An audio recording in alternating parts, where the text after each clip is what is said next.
Hello, hello, ladies and gentlemen. Welcome to another edition of the Daily Friend Show. I am your host, Nicholas Lorimer, and I'm joined today by Mr. Terence Corrigan. Terence, how are you?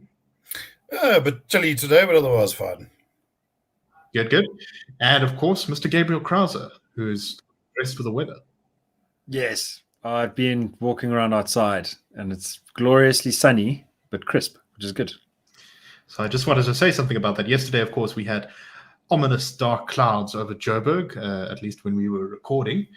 And I thought it was very fitting for the sort of situation the country found itself in. But I guess the question of today is, it may be clear blue skies over Joburg, but is it still ominous clouds over in Nkandla in KZN? So, of course, today is the deadline by which the police have to arrest Jacob Zuma, as per the original contempt of court ruling. Zuma had until Sunday to present himself to the Constitutional Court, to the police for arrest. And failing that, he had to be arrested or apprehended by midnight tonight. So we are in a bit of a constitutional crisis of a sort if he doesn't get arrested. As Gabriel put it before the show, we really are asking the question today: are we being run by a criminal enterprise? Gabriel, can you unpack this for us a bit? What do you think is going to happen? Things may even develop between now and when this episode airs, which will be in like 1 or 2 hours from now. What are your thoughts on how this is all going to go down and what's important and all that sort of thing? So I think most listeners will already be familiar with the background. Zuma gets convicted for contempt of court. And as Nicholas said, he has to be arrested since he hasn't showed up.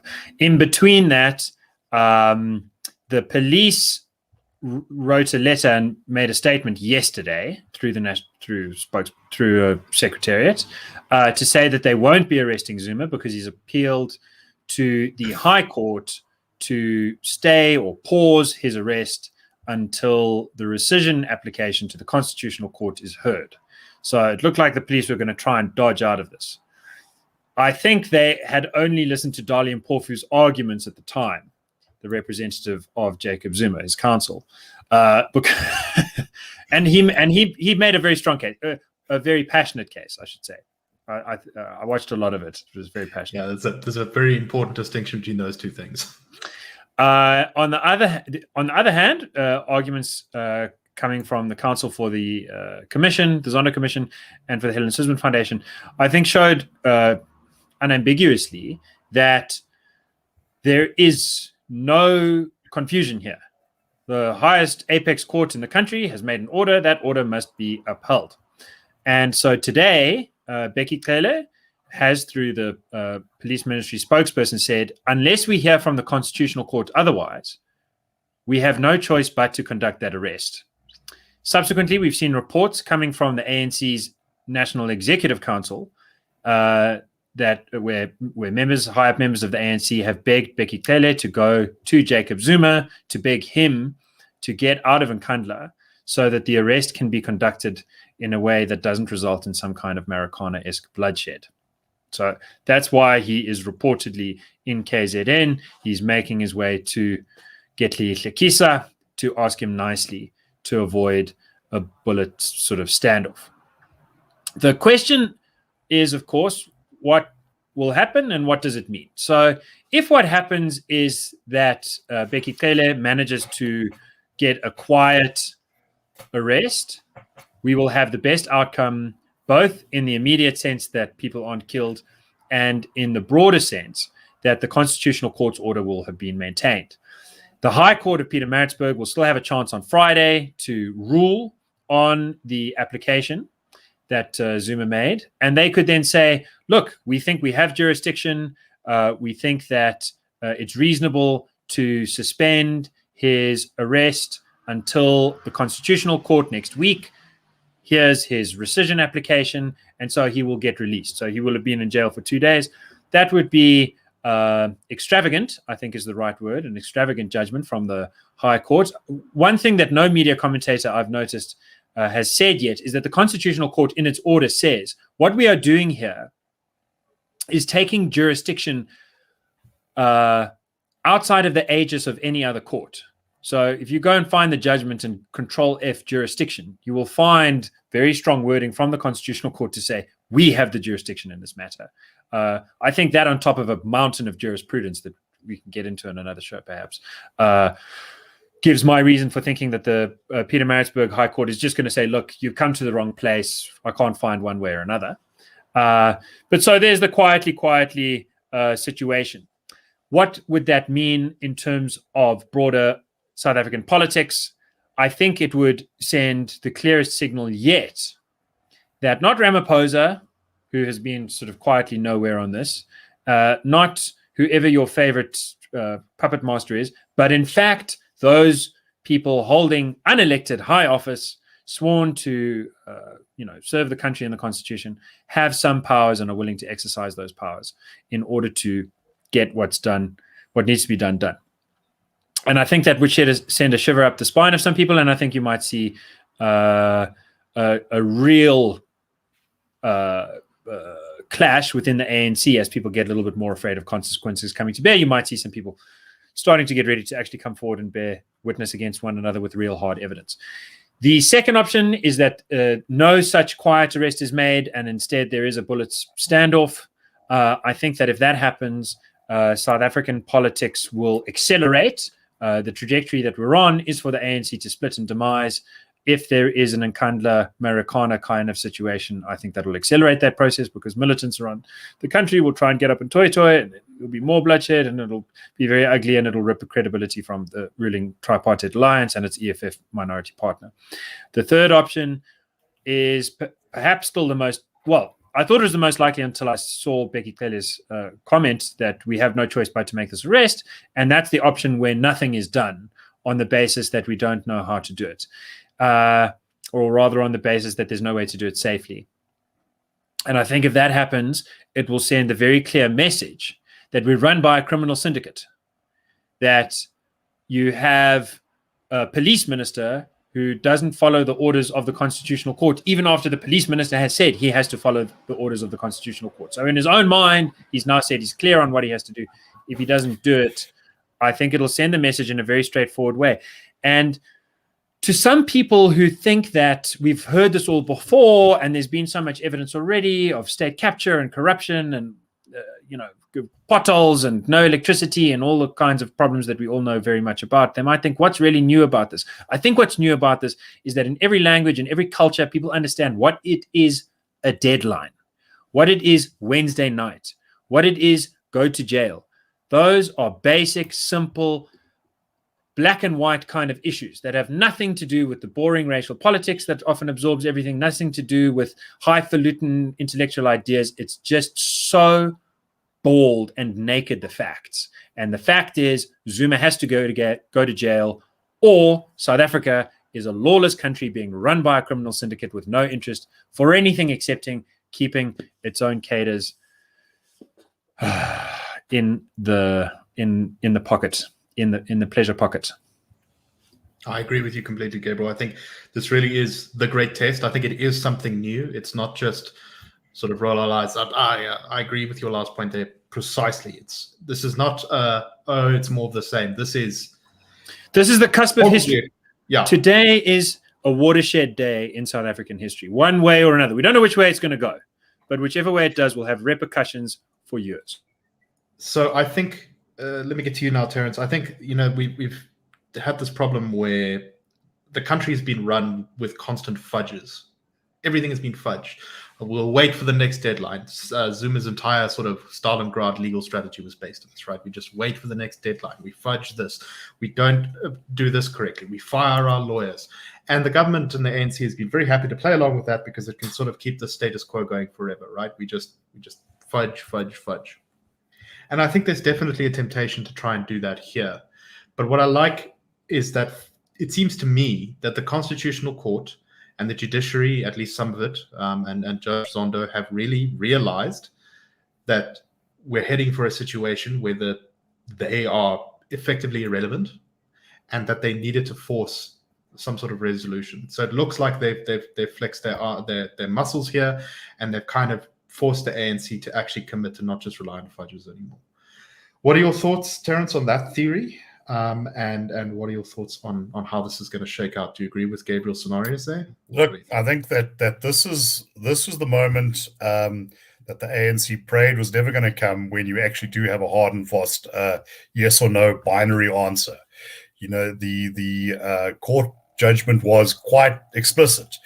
Go to prison. Go directly to Westville. Do not pass the union buildings in Kantla or in Tudi House. Do not collect your brown envelope, your 200 Rand, or your 2 billion retirement, which is apparently what at one stage Zuma was offered to go quietly.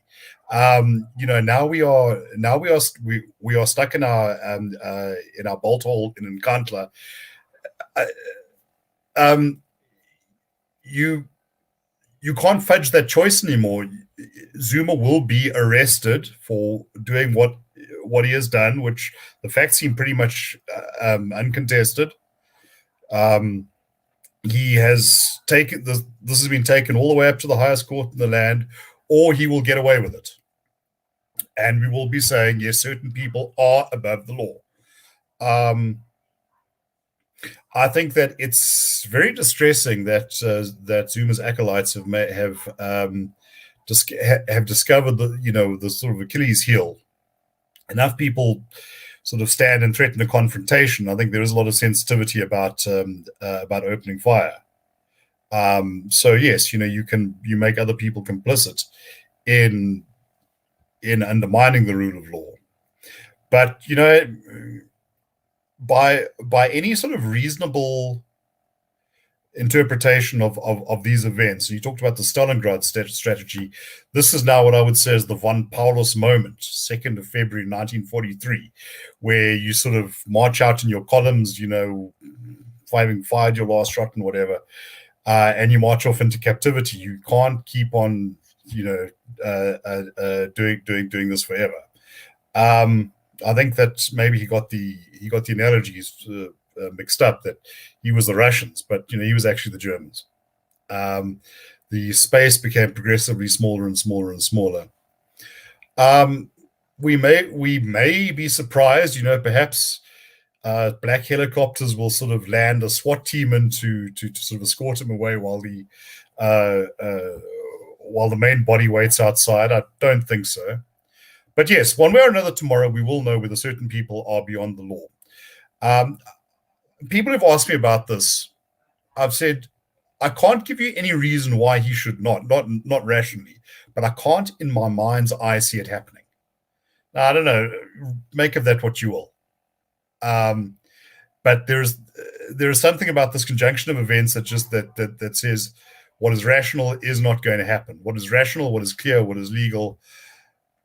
I think, unfortunately, a lot of those things have been, as you say, fudged, but in fudging over time have been undermined. Remember when President al-Bashir was spirited out of the country?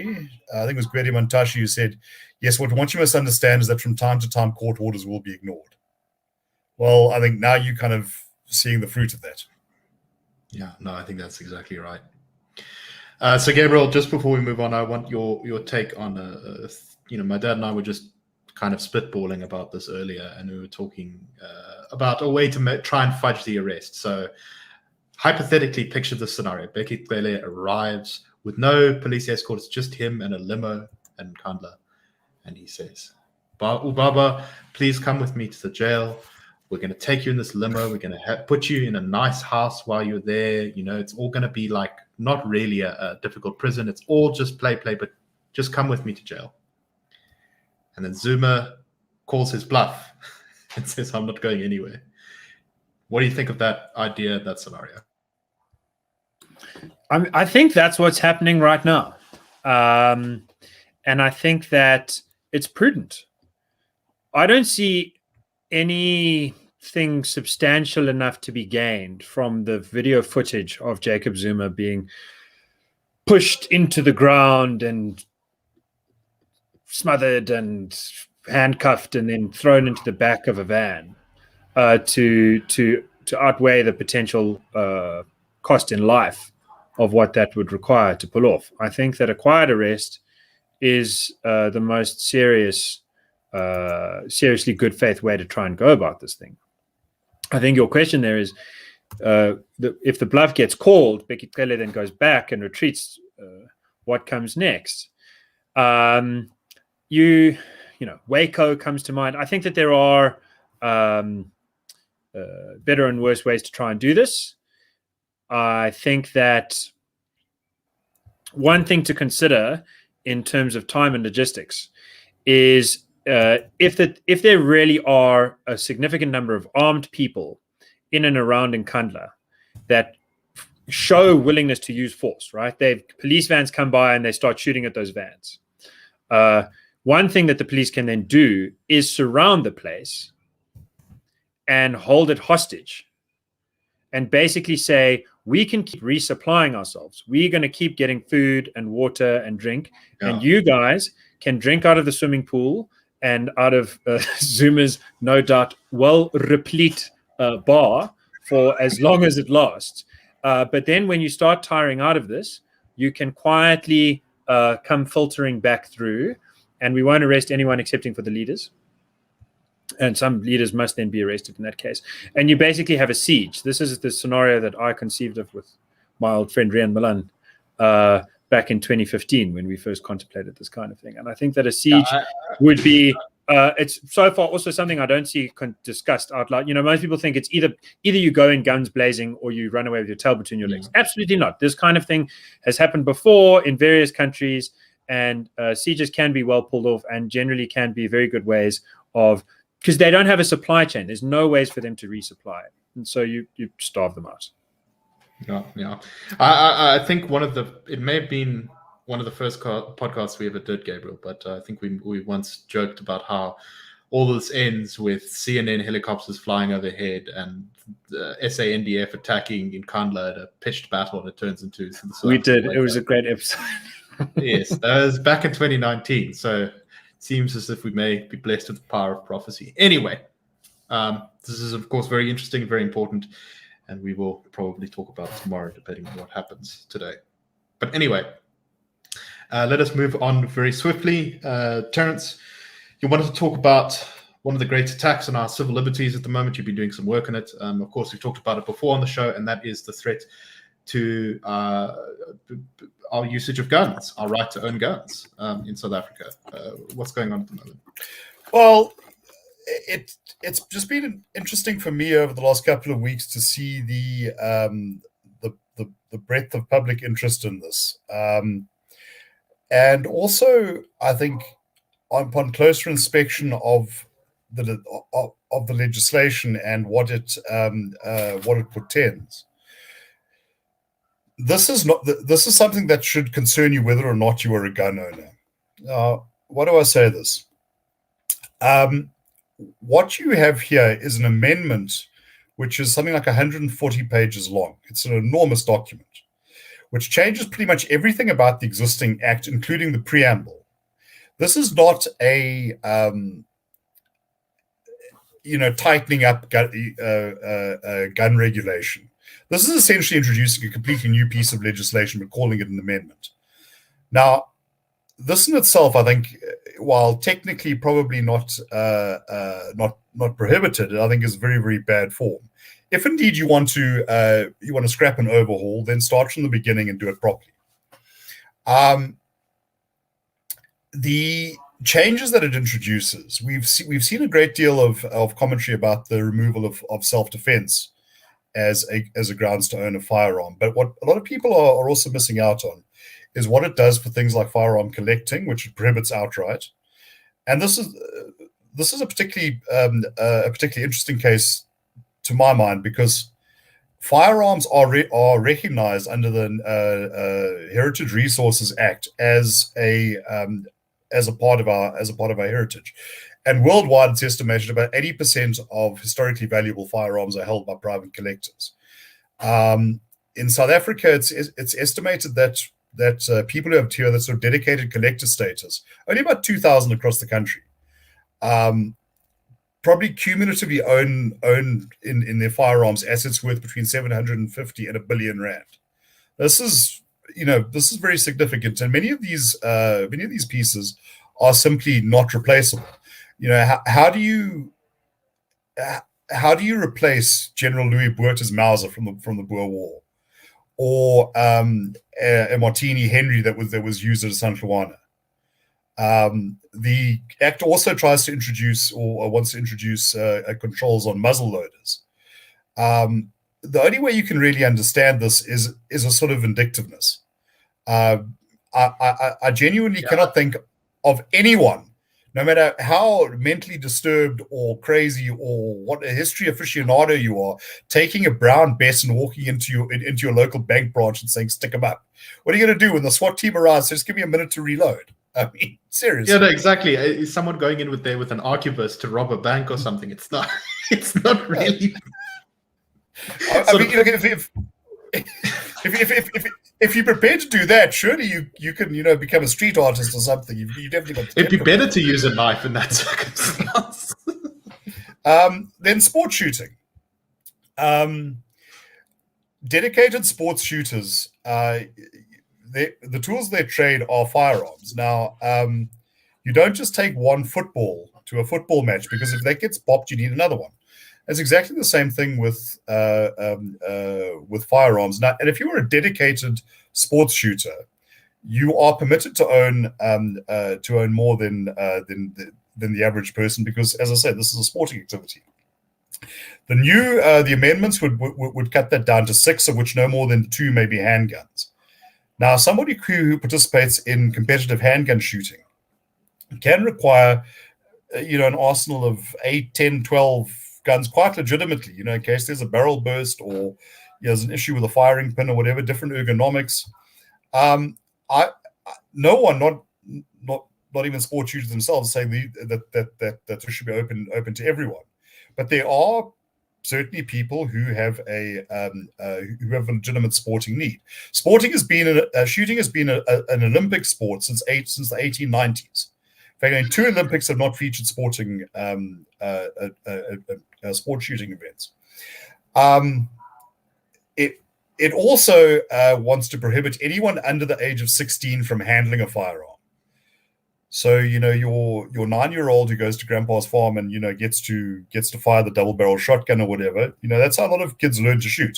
And I've spoken to a lot of people from all sorts of backgrounds who can talk about this. Under the amendments, this will be illegal, because you will have to be 16 or over before you may shoot under someone else's supervision. All of these things together tell me that this is not about responding to a rational need. And if you look at the documents, it's clear. I mean, the socioeconomic impact assessment is an insult. The Act aims to prohibit collecting, but the word collecting or collector or collections is not used once in that socioeconomic impact assessment. Neither is the word sport, and hunter, I think, is used a couple of times in reference to a court case. But there's no actual discussion of what the consequences of this will be. The police withheld documents that have been supposedly used to craft this legislation, and it turns out that the independent assessment done by the Wits School of Governance actually refutes it all. It says that the Firearms Control Act has not had much of an effect on crime, because crime is driven by many other factors. One of which, I think, quite reasonably, is the accessibility of firearms. But that is precisely what you want to try and deal with in a lawful, reasonable way that recognizes different people's rights. The change in the preamble takes it from talking about the right to life, which I think speaks both to the ownership of firearms and to their prudent use and punishment for mishandling. Changes that to talking about the stability of the state. The change in register is good. Sinister. What I say is, for those who are, let's say anti-gun, for whatever reason you may not like firearms, you may think you're better off without them. Be very, very careful of backing this piece of legislation, because it has not made its case. It is not based on evidence. And it is, I think, an affront to the principle that the government should actually respect its citizens. If they want to introduce a bill saying, well, we're summarily banning all guns, or we're banning most guns, and we're going to come and confiscate, then they need to make that justification, not trying to bolt it onto all sorts of other things and call it something else. Okay. And it has been interesting. People that I've spoken to who I would never have pitched for firearm supporters who get this. They say, today it's firearms, tomorrow your cars, perhaps. What about those other sporting codes that have some sort of danger? Boxing, martial arts, archery, stick fighting. And we can, and I think what we're seeing here, and this is without delving into any conspiracy theories, the COVID pandemic has, I think, encouraged some of the worst controlling instincts of governments around the globe. Mm-hmm. And this is seen as a once-in-a-generation opportunity to push a lot of things forward in the hopes that resistance will be too disorganized to make a difference. And I'm glad to see that in terms of firearms, at least, this has been miscalculated. Yeah, no, I think that's right, exactly. Gabriel, if with your permission, can we move on to our next topic today? Unless you have something to add to this. I think it would be crazy not to draw out the irony here and just mention it, which is that we started out talking about a potential shoot-off between armed protectors of the president and the police, and then segued into talking about guns and private arms. And I think it's important to note that if the amendment had already been passed, that would hardly change the equation at all. Yeah, there would still be guns around in Nkandla, and there'd still be police worried about getting shot and worried about shooting civilians. Thank you. Okay, what's the Gabriel, this is why you're the brains of the operation. Very good. So we don't have much time to cover it, but there has been a big development in the United Kingdom, which seems to be blazing the trail, at least for the sort of democratic world, in how it's going to deal with lockdowns and COVID in the future. And that is, as of, I believe, the 19th of July, they're going to remove pretty much all COVID restrictions, especially for those who are vaccinated in the UK. Gabriel, your thoughts? Yeah, so we say this a lot on Two Crickets and a Thorn Tree. Can't say it enough. There have always been two arguments for why to vaccinate, why to socially distance, why to do anything. And one is a social argument. It's good for everyone else. You vaccinate to save the world. The other argument is that it's selfish. You vaccinate to save your own life. Now, the sort of clinical virology is just clear as day, that the best reason to get vaccinated is to save your own life. The best reason to socially distance, if you want to do that, is to save your own life. The social effects are less and less, predictably, because of the virus's ability to mutate. This is not Delta, this is not Gamma, this is not Beta. This is what anyone would have thought if they thought that this was a coronavirus, because this is what all coronaviruses do. So working on the assumption that the thing is not going to go away, the reason people have to do what they want to do is to protect themselves. Most Brits have protected themselves. So they can still catch it, they can still pass it on, but they have protected themselves from severe illness, clogging up hospitals, and of dying. This is the argument for opening up the economy, saying now it's up to you. This has gotten to the stage where it just is about self-interest, and do what you find to be in your best self-interest. The pushback coming from the BBC, amongst others, has basically been anti-vax. They say vaccines don't work. The people are not protected. Only lockdowns can save us. You need to keep them up for the next, indefinitely. And that might sound like an exaggeration, but I listen to BBC 4 every morning, and they have been pushing out more information to discredit the usefulness of vaccines, on the pretense that the only reason a vaccine would ever be good is because it saves other people's lives. So they keep saying the only thing these things are good for is they save other people, but now they don't save other people, so we need lockdown. They are pushing more disinformation than my sort of country bumpkin friends in the heartland, who thought that the way to beat coronavirus was with cream soda and cane spirits. I think it's very disappointing. I think it won't last. You tried it, Gabriel. Yeah, I know. So maybe I sound like a bit of an elitist, but I think that putting liberty first, letting people choose how do you want to do things, how do you want to live your life, at this stage is a perfectly reasonable thing to do. And I will just note as a final point that it was the UK who really set the tone for most of the rest of the world in terms of lockdowns, and it might be them that sets the tone for the rest of the world in terms of open-ups. And South Africa is in a bizarre situation where, although we're not very vaccinated, it seems like we turn out to have as many vaccines as people want, excepting for people my age. Though I'd like it. I can't get it. Everyone else seems to be able to have that choice. And most people say no.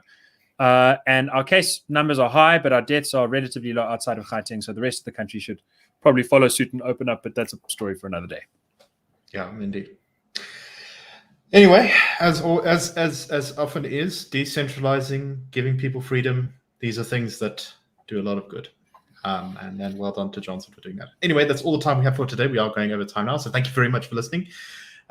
Please like, subscribe, comment, review, all those good things. And I don't say it enough. Go to thedailyfriend.co.za if you aren't coming from there already. It's got news, analysis, lots of good stuff. We've got a cartoon section, all sorts of things like that. And other podcasts, check it out. Read us. I think you will enjoy us if you don't already. Anyway, thank you very much and have a wonderful week. See you tomorrow.